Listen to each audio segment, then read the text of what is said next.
everybody, welcome back, welcome back, welcome back, welcome back, welcome back, welcome back. Welcome back to the second game week of the FIFA Club World Cup. Now, today's video, we're obviously going to be going through the second round, match day 2. I should be able to do a match day 3 that I'm going to put out at some point next week. But after that, I'm not going to be able to do a round of 16. I might have to wait till the quarterfinals are done because I'm on holiday. But we're going to be talking through the round of 16 results, what I remember, what I don't, because the third round, match day 3, has already started. There's Auckland Boca Juniors today at 8, as well as Benfica Bayern. That's at 8. I'm watching. That's going to be a good game. And then, unfortunately, Chelsea happens to fall in the 2 o'clock in the morning fixture. So I'm not even going to be able to sit and watch that. So I'm going to wake up in the morning and figure out what happened in that result. But we're going to start from the beginning. We had Palmeiras against Al Ahly. A very, very convincing performance from Palmeiras. Absolutely rocked the game on that one. I believe that's the one where they had to abandon the match halfway through because of weather.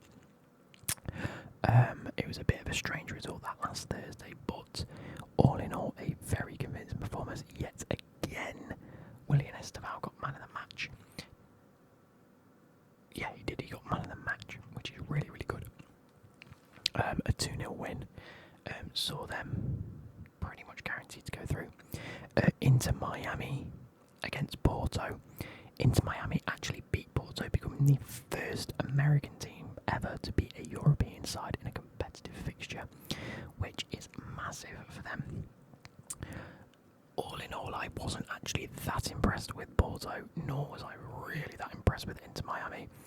I think Inter Miami need to get a striker, definitely. I think Luis Suarez is arguably, and I might be well over the top saying this, I think he might be the worst player at the tournament, considering his perceived value, if that makes sense. Like how many people think that he's up here.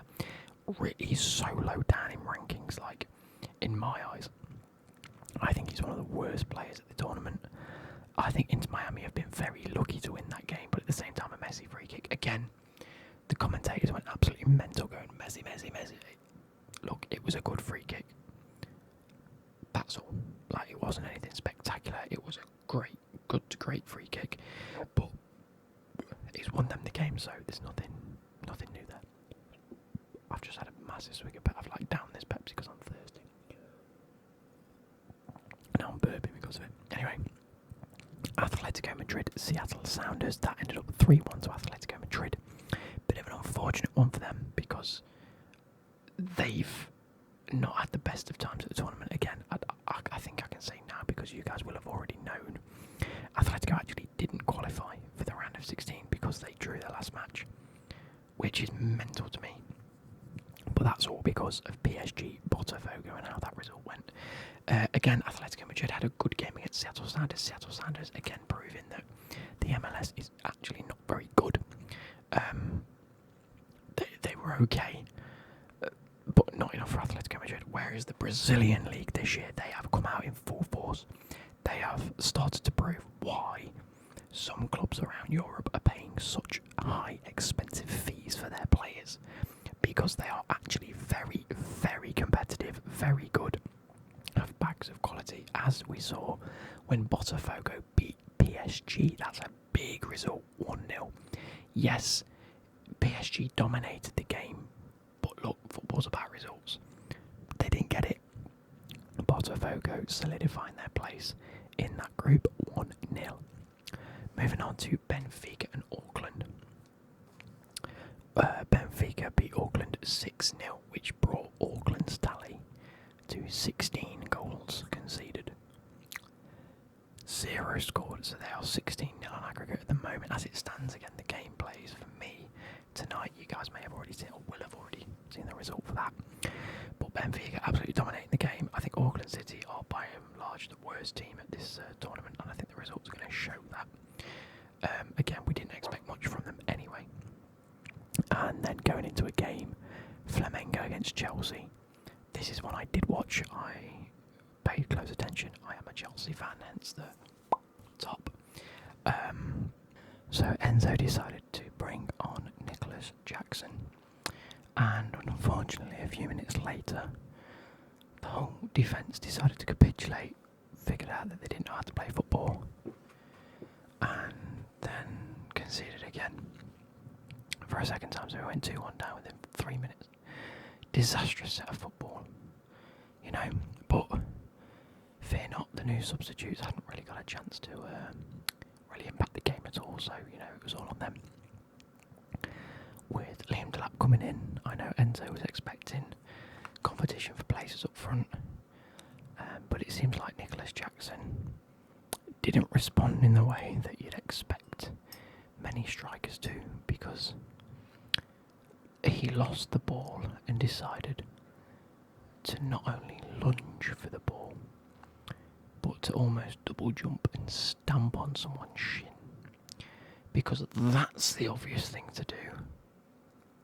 He'd been on the pitch 3 minutes, 4 minutes max, and decides he wants to get himself sent off, and then question the decision as if he hasn't just stamped on someone's shin. Now, again, I've been an advocate for Nicholas Jackson in the past, but now he can get gone. See you later, mate. I don't want you affiliated with this club. That's now, what is it, your 3rd red card in 5 games or something daft.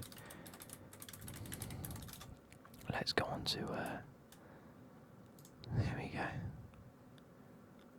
Can I go on to his matches previous, whatever it is. Where is it?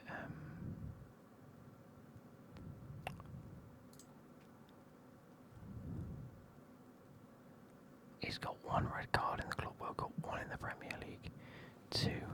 Oh, that's in that league. So we got sent off against Forest, and he got sent off against. So two red cards in 3 games.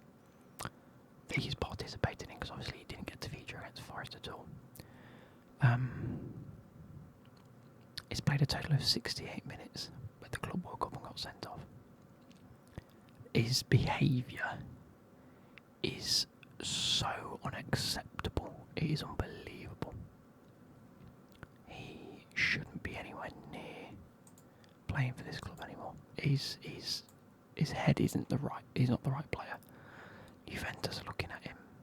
Other clubs are looking at him. I'm happy to go. Oh, his ban's been upgraded.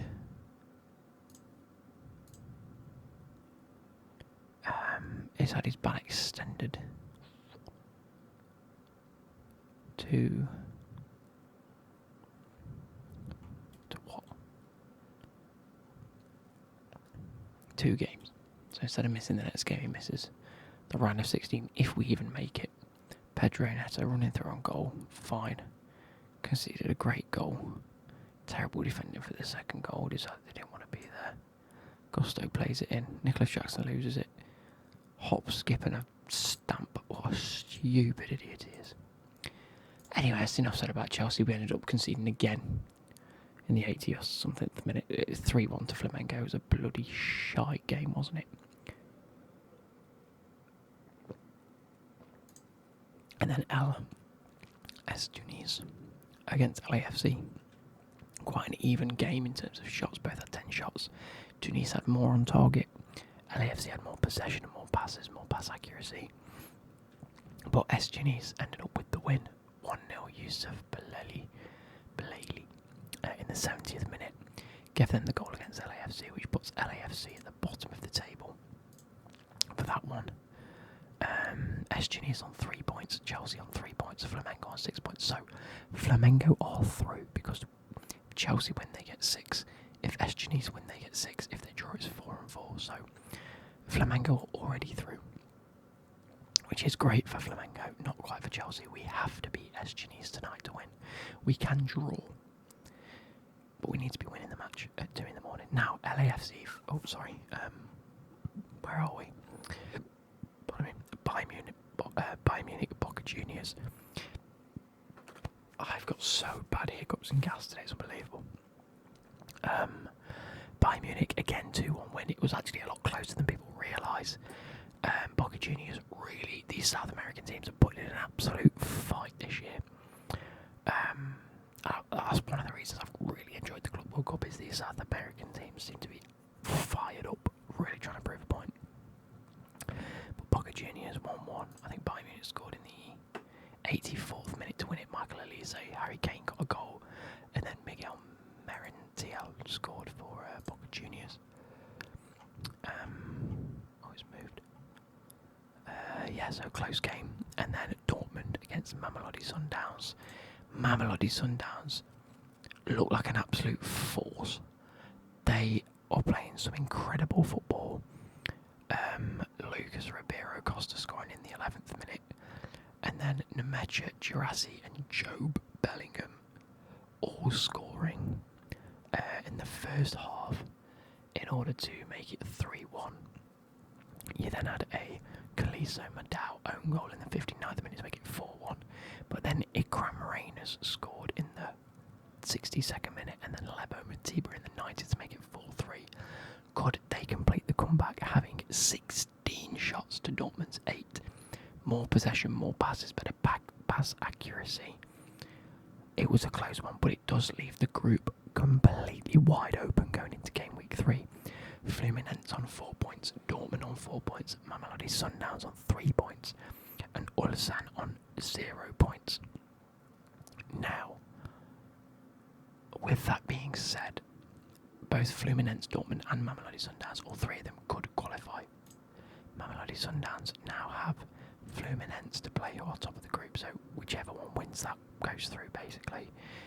Because I do think, well, even if it's a draw, Fluminense might go through, because I do think that Dortmund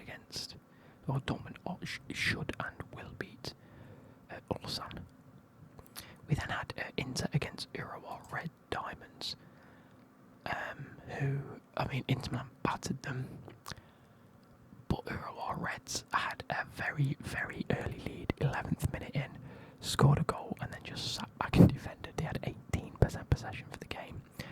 Wasn't the best in terms of play from them, but they really did hold on until late into the 78th minute did Lautaro Martinez score to make it 1-1, and then Valentin Carboni scored in the 92nd minute to actually win the game, and they celebrated like mad, and rightfully so. They've been peppering Urawa Reds all game. So that leaves River Plate first, Inter Milan second, Monterrey third, and Urawa Reds last, so they can't go through. But again, another close group, 4 points, 4 points and 2 points. Either of the top three can go through. Then we had Fluminense, Ulsan, which of course Fluminense did win, hence why Ulsan have no points. But it was 4-2. Ulsan have got some scoring capabilities. Fluminense, again, another South American team, a Brazilian team, putting in the effort. 91% pass accuracy, 70% possession, 647 passes, 25 shots, and it ended up with 4-2. A goal each in the first half, and actually Ulsan going 1 goal up, scoring in the 45 plus 3 minutes. So that's the 48th minute, but in first half. And then Fluminense coming back and scoring 3 in the second half, making it 4-2. Another good game there. River Plate Monterrey, quite a big rivalry, like from South America, in the grand scheme of things. Obviously Monterrey playing in the Mexican League, River Plate playing in the Argentinian League, but two really, really big workhorses from their respective leagues, like some really big teams of South America playing against each other. River Plate pepper in their goal, 18 shots to Monterrey's 3. Less possession, but seems to do a lot more with it, obviously, but it ended up 0-0. And actually Kevin Castaño got sent off in the 91st minute. So a 0-0 draw there, again blows that group wide open. Juventus against Wydad. Juventus once again dominating that game. 64% possession, although had less shots. Wydad actually had 15 shots, 6 on target. Juventus had 3 shots on target, scored 4 because there was 1 own goal by Abdelmunaim Boutuli. We'll go with that.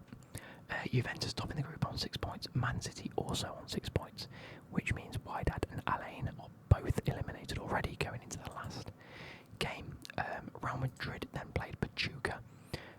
3-1. That was a really good game. Jude Bellingham with a great goal. Arda Güler with a lovely goal. Valverde with another nice goal. And Asensio actually getting sent off on the 7th minute. And then I think Courtois came out and was like, Asensio made mistakes. He can't be doing that. He's let the team down. Like, get called out by your own keeper. Mad. But Pachuca had 25 shots on target. 25 shots, 11 on target. Making it, the stats make it seem like Pachuca were well in control of this match and well involved. But Real Madrid were always winning this match. It ended up 3-1. Elias Montiel scoring in the 80th minute for Pachuca, but again, they weren't really anywhere close. RB Salzburg against Al Hilal ended up 0-0. Both teams having quite the match. 13 shots from Salzburg, 19 from Al Hilal, but 6 on target for Salzburg compared to 4 from Al Hilal. Maybe if they'd have just taken their time and, maybe not had as many shots, but tried to put them on target, they might have done a bit better. Very, very close in terms of stats, 58-42 possession. Both, 85 and 86 pass accuracy. But a 0-0 draw, again, nothing happened in that game, which leaves the group on 4 points, 2 and 0. Real Madrid, Salzburg, Al Hilal and Pachuca, so Pachuca cannot go through. Al Hilal stand an outside chance, but it's looking like Real Madrid and Salzburg have the upper hand there. And then Man City against Al Ain, that ended up 6-0 to Man City, an absolute riot. Gundogan scoring twice, Claudio Echeverri scoring, Erling Haaland scoring a penalty, Oscar Bob and their new star boy Ryan Shirky on the block. He scored in the 89th minute, so 6 goals there, which puts again both Man City and Juventus qualified. So looking at the second round, we have PSG, Seattle Sounders. I might as well go through them now because they've already happened. PSG beat Seattle Sounders and qualified. Atletico Madrid beat Botafogo 1-0 but didn't qualify because of goal difference, I think. Porto and Al Ahly ended up 4-4, which means that Porto didn't qualify. It ends up being Inter Miami and Palmeiras qualifying, with Palmeiras having the better goal difference of +2. So Botafogo with the 1 goal difference, Atletico Madrid -1, which leaves them out of the competition. Bayern Munich then going into the Group C. So we have Auckland and Boca Juniors playing today, Benfica Bayern today at 8. I will be watching that. Tunis against Chelsea and LAFC against Flamengo at 2 o'clock. Then tomorrow at 8 we have Dortmund, Ulsan, Mamelodi Sundowns against Fluminense at 8. Urawa against Monterrey at 2, and Inter and River Plate at 2. We then have Wydad and Al Ain both playing each other for nothing. And then Juventus, Man City playing each other, even though they've both already qualified, but it's who gets that first place. Al Hilal against Pachuca at 2 o'clock in the morning Friday, and then Salzburg, Real Madrid, 2 o'clock on Friday. So I'll probably do a video for next Monday, going through them results. But yeah, I hope you guys have enjoyed, and I'll catch you later. Goodbye.